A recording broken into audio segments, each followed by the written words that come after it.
Ô, Edu, antes da gente falar do nosso parceiro que tá aqui, e a gente vai falar na sequência, eu quero te ouvir sobre essa relação pessoal que você tem com as tuas fontes. Muito se fala de fonte não pode ser amigo, é preciso ter um distanciamento, e você, pela tua maneira leve, descontraída, você acaba deixando o cara à vontade.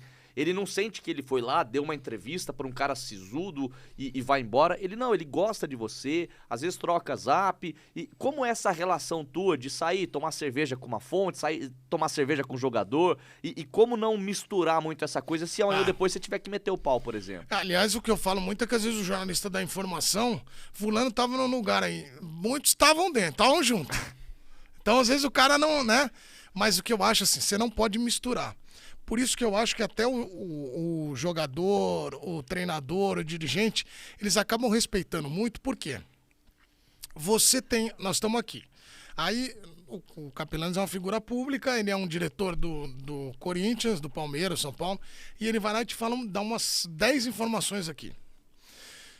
Você pode sair daqui e publicar as 10. Você pode ganhar um prêmio de jornalismo, mas nunca mais ele olha na sua cara.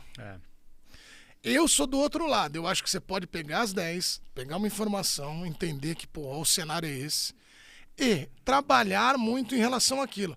Às vezes você faz uma pergunta para ele, ele já sente a vontade para falar aquilo. Mas eu acho que o jornalismo é em primeiro lugar. Por isso você tem que ser teu respeito tem que existir sempre. Já teve cara que eu tinha uma relação muito boa e que eu tive que criticar, principalmente quando eu fazia mais o bate-bola, o debate, fazia programa de debate, de opinião, e eu nunca me furtei em falar, porque, assim, também tem a outra maneira, tem maneiras e maneiras de você falar. Você pode falar que o cara é péssimo, é horroroso? Pode. Mas você pode falar que o cara não está vivendo um bom momento. Você pode analisar o jogador e o treinador e o dirigente, eles nunca vão ficar bravos com você se você estiver dentro da análise profissional. O duro é que às vezes beira muito o pessoal, as pessoas passam dos limites. É natural, o ser humano erra, não tem jeito. Mas eu acho que já aconteceu muito. Agora, já aconteceu o outro lado, né? Eu era muito próximo de um jogador do Palmeiras em 2014. O Palmeiras foi rebaixado e eu tinha combinado com ele.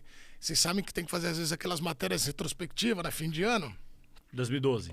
2012. Boa. 12. E aí tem aquelas coisas de, precisa fazer retrospectiva. Aí pega um jogador, o cara fica falando de tudo, né?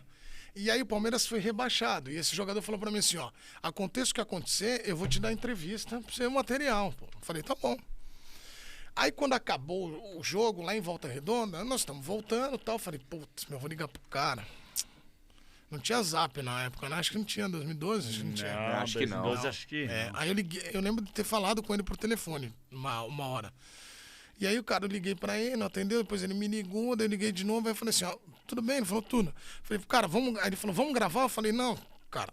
Aí eu falei, você tá bem pra gravar? Ele falou, tô bem. Aí ele parou. Aí a voz dele ficou embargada, assim. Aí ele falou, cara, eu vou te contar uma coisa aqui, mas...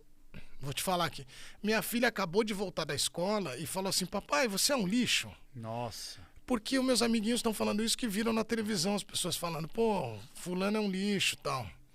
Aí aquilo, cara, eu fiquei ouvindo, cara. Eu falei, às vezes a gente não tem noção do limite que às vezes uma análise, uma opinião de um torcedor, uma atitude de um torcedor ou de quem quer que seja tenha o efeito na outra pessoa. E aquilo me gerou assim, eu falei, cara, se quiser, não quiser gravar, ele falou, cara, vou pegar um tempinho, mas eu vou gravar. Eu falei, não vamos gravar não, vamos gravar amanhã.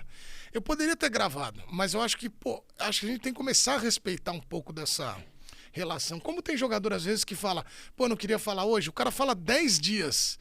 Ele pegou muito isso também na Zona Mista comigo, você também. O cara, 10 jogos ele fala. Ele pede pra não falar, o cara vai mascarada lá, não quer falar. Então não é assim, cara. Tem dia que o cara tem um compromisso, o cara não quer falar, ou o cara não foi tão bem, ele fala, mas, não queria estender muito. É normal, cara. Eu acho que a gente tem que começar a entender também esse lado do jogo. Porque eu acho que ninguém é ser humano. Tanto nós que analisamos, quanto os jogadores, cara. Porque a gente erra também. Nós estamos vendo todo mundo. Quantas pessoas não erraram ultimamente? E não são, às vezes, más pessoas, mas erra, cara. Então acho que é igual o jogador. Ninguém tá ali pra perder o pênalti, pra zoar. Então acho que tem esse lado também, né? Eu concordo 100%. Até pegar um exemplo aqui. O Daverson. O Daverson é um cara que assim, principalmente depois do gol da Libertadores, eu tive assim uma relação mais legal fora, sabe? Mas não dá pra você pegar e esquecer isso e ver a última atitude que ele teve. E fica difícil, né, cara? Um clube gigante do tamanho do Palmeiras ter um jogador que é desequilibrado emocionalmente. A verdade é essa. E às vezes, eu sei que é até difícil falar isso, Edu, mas eu vou te falar, não, sabe? Ó, você vê o caso do Daverson, cara. Eu fiquei muito feliz que ele fez o gol da Libertadores. Eu vou contar por quê. Porque é um cara que recebeu ameaça um mês antes, cara. A torcida queria matar o cara. E hoje, com a rede social, as pessoas estão passando dos limites, cara. Então. Não, vou pegar não sei quem, vou não sei... Cara, isso é inadmissível, isso não pode acontecer. Inbox da esposa, da filha. Não pode. Né? Não, é terra sem lei, Edu. Não, internet é terra sem lei. E aí, os caras começam a falar um monte de absurdos, e quando ele faz o gol, pô, ele é herói, vou tatuar. E aí eu acho que, às vezes, a gente também tem que olhar muito o momento que as pessoas vivem. Você citou o exemplo do Davidson, mas tem vários jogadores que às vezes tomam vermelhos em sequência, e o clube já parou pra pensar, tipo, o que tá errado mentalmente falando? A questão de trabalhar o cara, dar força pra ele, não só de, às vezes, jogar o cara pra pressão. Não.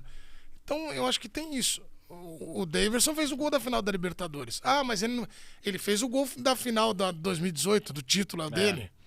Então, acho que tem mérito aí, né? Mas eu concordo contigo que ele tá errado nessas situações de tomar o vermelho. Eu acho que há um distanciamento também, acho que assim, eu não sou corporativista, a gente comete erros todos os dias, o que é totalmente natural, né? Só que tem os erros e os erros. E eu acho que a boleirada também tem uma boa parcela de culpa nesse distanciamento, que os caras muitas vezes se fecham numa bolha e eles respondem só às próprias redes sociais, muitas vezes. Que é direito dos caras. É óbvio que é direito dos caras, mas eu acho que se a boleirada também tivesse um pouco mais daquele lado raiz da década de 90, de chegar, por exemplo, assim, você dá uma notícia, tá ligado? Deu uma notícia hoje, pá! Aí o cara pega e fala assim, não, essa notícia não é verdade. Não é verdade essa notícia. Deixa eu falar com o cara. Não tem mais essa relação. Agora vai, às vezes, um intermediário pra falar. Não, e o que eu acho, uma coisa que eu acho que tem que mudar também é aquela questão de... Como a gente falou aqui, o consumidor, o telespectador vai entender quando você está falando de uma maneira mais descontraída, outro sério, vai entender. Mas eu acho que hoje ele tem discernimento, tem capacidade de fazer isso. O jogador precisa começar a entender que é o seguinte: vamos gravar o jogo aberto com o Vinícius? Vamos. Quando? Segunda-feira, 4h. Tá. Domingo, 10 da noite, ele perdeu o jogo e não quer gravar. Não, você vai gravar. É isso, cara, eu acho assim. É isso. Tem que gravar.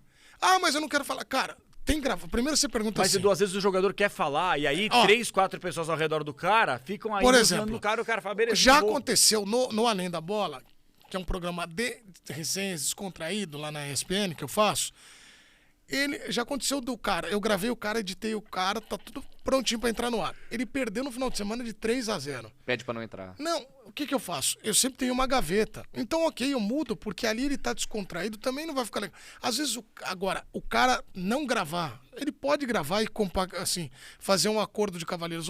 Eu vou lá, gravo o jogo aberto, mas pode ser assim, ao invés da gente gravar pra ir ao ar na segunda, pode entrar na terça de manhã só pra galera pra dar uma... Não, beleza. O cara tem um entendimento, entendeu? Sim.